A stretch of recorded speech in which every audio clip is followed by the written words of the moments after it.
viewed the whole video, right? The whole 2-hour video. The November 23, Yes. sir. Yes. Yeah, that's isang beses, sir. isang beses lang. Yes, sir. Okay. And how many times there has the Vice President made admissions against her interest? No, sir. Ang tinutukoy ko pong admissions against interest doon sa November 26, sir. No, sabi mo yung November 23 din na ayaw ng defense gamitin contracted. So yung kinausap is also an admission against her interest, di ba? Di, sir. Ang sinasabi ko pong admissions against interest, yung November 26 video po, sir. Na sinasabi niyang totoo yon at hindi niya Yes, sinasabi. sir. Okay. Opo. So doon sa November 23, may nakita ka doon na admissions against interest? Insofar as I'm concerned, na ni-reiterate niya. Hindi, not reiterate. Siguro para malinaw, in your mind, or as a lawyer or as an NBI agent, what is an admission against interest? Yun nga po, yung ini-explain ko po kanina. Ito po yung isang bagay na ginawa ng isang tao na... Hindi ginawa, sinabi. Sinabi Kasi ng, it's admission eh. Apo, sinabi ng isang tao na ikakasira niya, but then instead of denying na sinabi niya yon, inadmit pa niya ito, ni-reiterate Okay, niya. very clear yon. And you and Agent John Mark Kalilong said that the basis of the investigation was the November 23 video, the basis sa inyong affidavit of investigation sa nag-file ng kaso is certain portions of the November 23 video. As well as So, the November, as well as the As well October as 8, other evidence. Okay. Apo. Sa November 23, ilan ang admission niya against interest?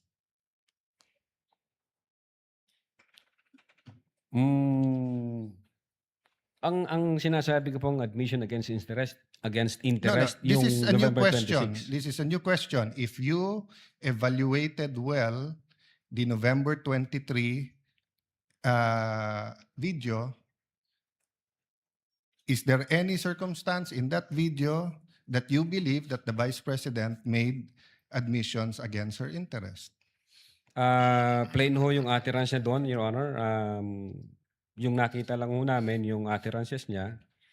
Insofar as I'm concerned, yung admission against interest nangyari nung November 26. Mr. Witness, sagutin niyo na lang ako.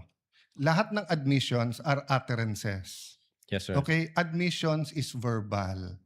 'Di ba? Hindi to yung parang admission sa court. Pwede mo i-admit yung documentary evidence, pwede yung object evidence, pwede yung statements. When we talk about admissions against interest, especially in context of what we're talking about, may statement na laban sa interest niya. Yes, sir. So tinatanong ko, dun sa buong video, meron ka bang nakita? Wala.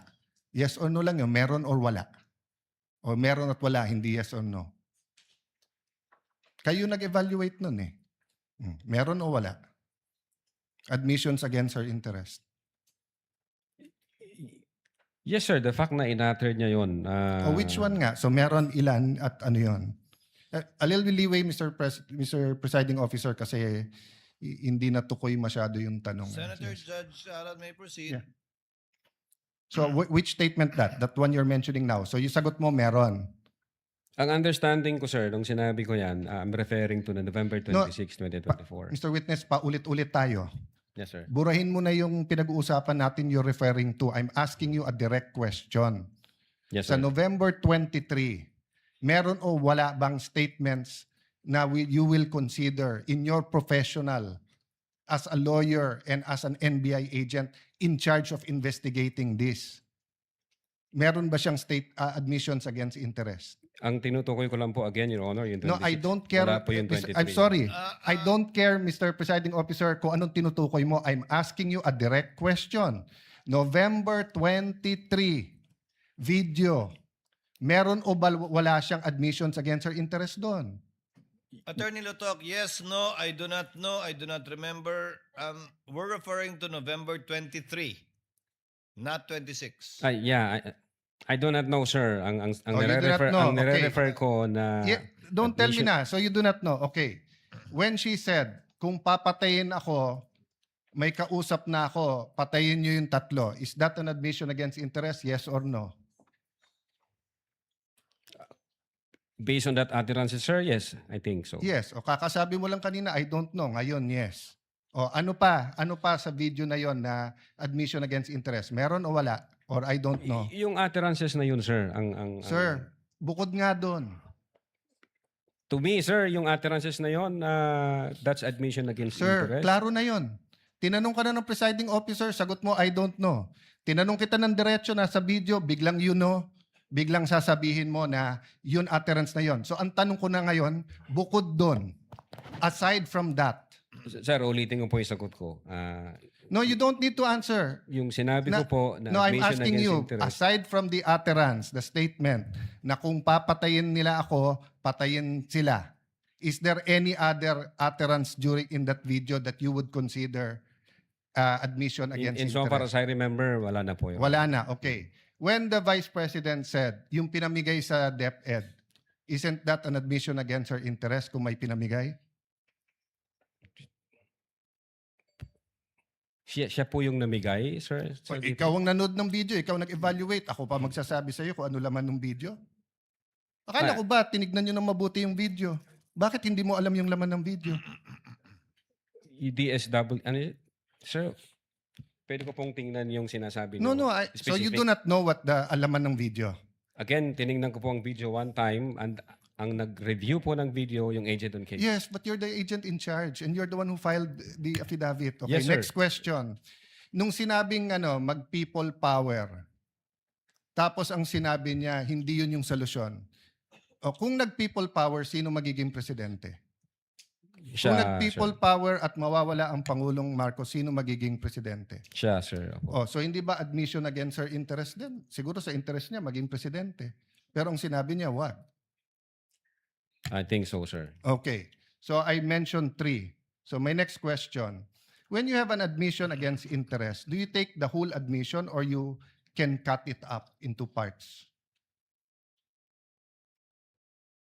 Again, Your Honor, yung If my admission against interest is 1 sentence or 1 paragraph or 3 sentences, can you take 1 sentence and say yun lang yung admission and the 2 other sentences are not? Can you divide I it think up? it should be the whole, sir. The whole sentence. So the whole sentence niya, nung sinabi niyang kung papatayin ako, is pinagbibintangan niya yung 3 na papatayin siya. So if you say it's an admission against interest and you believe it, you also have to believe na papatayin siya nung 3. The same thing, if you're going to say na namudmud siya sa DepEd, ang sinabi niya galing sa First Lady yung pera. So you're also going to have to believe that. So if you're going to believe her, na yung ibang sinabi is seditious, ngayon sinabi nga niya, hindi solusyon ng people power. So as the evaluator, bakit hindi consistent yung evaluation niyo nung video? No, I think yung in so far as people power is concerned, I think sinabi niya yata na, yes ma'am, natutuwa ako dun sa ginagawa niyo. Hindi. Your Honor. Pwede ko pong ulitin. Your Let Honor. the record speak for itself. It's on Yes, Your page 26. Same paragraph nung sinabi niyang papatayin, no? But having said that, last question, no? Bakit sa cybercrime ni-refer? Ba't hindi sa anti-terrorism or sinabi mo meron Intel Group? Bakit sa cybercrime? Your Honor, my cyber aspect po kasi yung violation. Okay. What are the aspects of the alleged threat? One is the cybercrime grave threat. The other one is a possible assassination threat, right? No, Your Honor, yung sinasabi kong my cyber aspect, the utterances was made through Through cyber. And the by, utterance, in accordance with you, constitute grave threat. yes sir. But if she meant it, and if it is true, and if it is accurate, it's also an assassination plot, isn't it? Kung totoo yung utterance niya, napapapatay kita, may kausap na ako, hindi ba assassination plot yun? Maybe sir, yes. No, hindi maybe. NBI kayo nag-aano eh. May nagsabi sa presidente, papatayin kita. How much plain can that be as an assassination plot? That's why sir may validation process. That's po why kami. may validation. Kaya yun yung tanong ko. Ano ba mas mabigat, yung assassination plot o yung cyber aspect? No, Your Honor. No, diretso yung tanong. Hindi no. Anong mas mabigat? It's a direct question. If you were NBI director now or whatever, you were PNP chief, dalawang iniimbestigahan mo, yung cyber aspect na pwedeng cyber libel, pwedeng grave threat, at yung assassination plot, ano mas mabigat sa dalawa? Ano yung prioritize mo? Your Honor, yung cyber aspect, based on the law, mag-a-add siya ng 1 degree higher doon sa So magdidebate tayo kung anong higher, papabayaan mong Kindly- mapatay ang presidente. Kindly wind up, Senator Yes, Judge I'm Allen. winding up. The point I want to make, Mr. President, is whether I was the PSC, the Executive Secretary, NBI, or an ordinary citizen, my first concern is wag mapatay ang presidente. Yes, sir. But instead of the NBI director taking it upon himself, giving it to the anti-terrorist or to the intelligence, sa cybercrime binigay. Your Honor, again, uulitin ko, yung utterances was made through Yeah, information and so communication I- technology. Kaya may I hope if jurisdiction any on one of my cybercrime colleagues here division. become president, magbago yung attitude ng NBI. Mas importante pala cyber kaso sa buhay ng presidente. Not necessarily, Your Thank you, Honor. Mr. President. Noted.